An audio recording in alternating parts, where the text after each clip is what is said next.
Il-numru ta' persuni li matul is-sena li għaddiet kienu f'riskju ta' faqar żdiedu marġinalment u issa laħqu aktar minn 92,000 skont ir-Riga Ewropea. Dawn il-persuni jgħixu f'familji bidħul taħt il-limitu nazzjonali tar-riskju ta' faqar li huwa ta' 12,258 euro.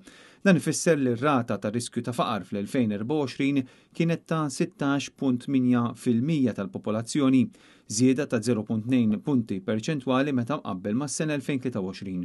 L-istudju Ewropew magħruf bħala SILC juri li l-att ta' persuni f'riskju ta' faqar li jqogħdu Malta kien stmat għal 92,690 persuna, jew 16.8% tal-popolazzjoni. Fost żgħażagħ taħt 18-il sena, ir-rata ta' dawk f'riskju ta' faqar kienet ta' 24.1% li jfisser li żdiedet bi 2.1 punti perċentwali mis-sena ta' qabel.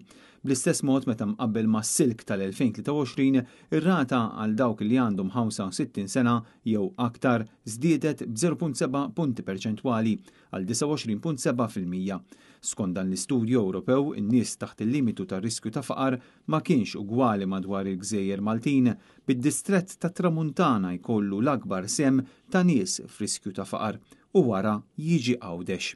Interessanti l-fatt li minkejja l-rata tal-faqar baqgħet fl-istess ilma b'aktar minn 92,000 f'riskju ta' faqar, il-Gvern qal li din xi ħaġa impressjonanti għaliex skont il-propaganda ta' Kastilja żdied id-dħul tan-nies.